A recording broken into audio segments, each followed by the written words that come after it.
মামি কি বানাচ্ছে আজকে? এই মাথাটা ভাজছি, মাছের মাথা দিয়ে বাঁধাকপির তরকারি রান্না করব। মাছের মাথা দিয়ে? হ্যাঁ। ও,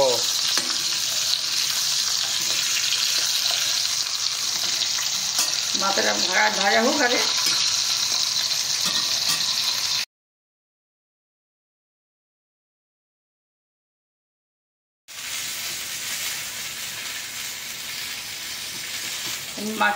মাথাটা ভাজা হয়ে গেছে, এবার তুলে রাখছি। এরপর আমি এই তেলটার মধ্যে একটু কষ্টটা কমিয়ে দিলাম, একটু সাদা জিরা দিলাম, তেজপাতা দিলাম, শুকনো লঙ্কা দিলাম, একটু পেঁয়াজ ভাজা দিয়ে দেবো, পেঁয়াজ দিলাম কুচি করে। হ্যাঁ,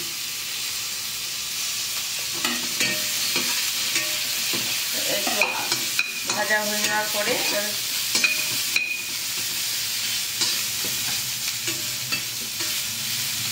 এটা ভাজা হোক পেঁয়াজটা, তারপরে আলু দিয়ে দেবো।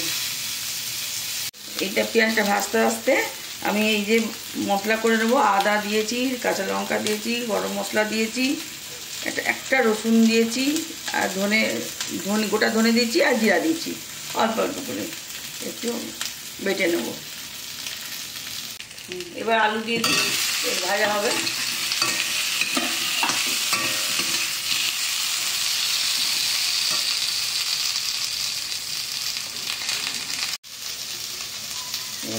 নুন দিয়ে দিলাম, একবারে পরিমাণ মতো নুনই দিয়ে দিলাম, আর পরে আর নুন দেওয়ার দরকার হবে না। আর একটু হলুদ দিয়ে দিলাম, তাতে চামচটা তেজপাতা চামচ মজা।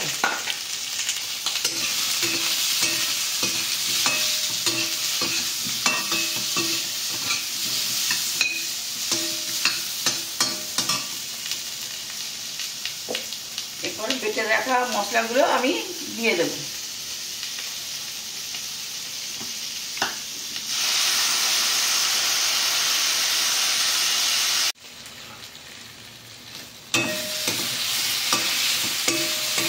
মশলাটা কষা হয়ে গেছে,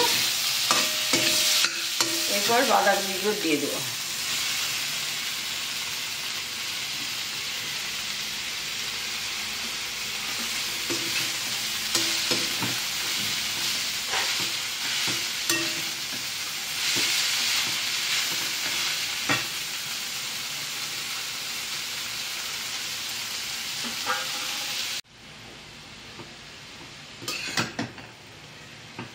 এর মধ্যে এক মুঠো এই মটরশুঁটি দিয়ে দিলাম,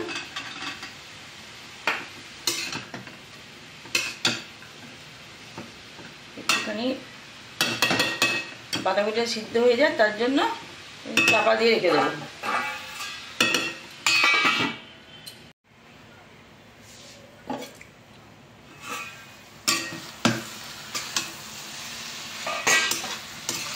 সিদ্ধ হয়ে গেছে, এবার মাছের মাথাটা অ্যাড করে দিলাম, দিয়ে ভাজা ভাজা হয়ে গেলেই হয়ে গেল।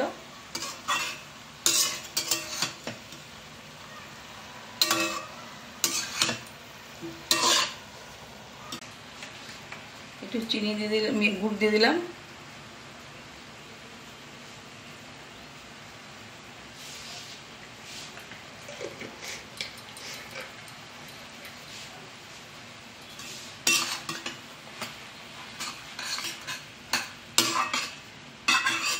পারলেন চিনি দেবেন, আমরা গুড় খাই, একটু চিনিটা অ্যাভয়েড করি, গুড় দিয়ে করি।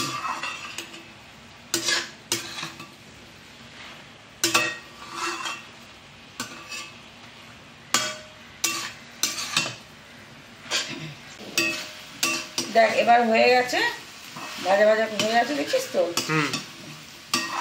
এরপর আমি নামিয়ে নেবো, হয়ে গেছে। হয়ে গেছে? হ্যাঁ,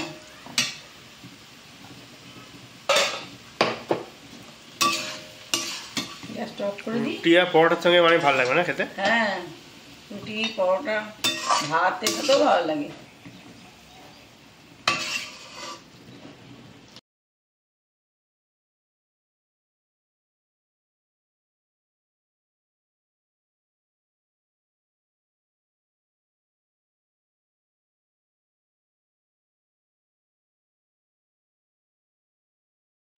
আমি এরকমভাবেই মাছের মাথা দিয়ে বাঁধাকপি তরকারি রান্না করে থাকি।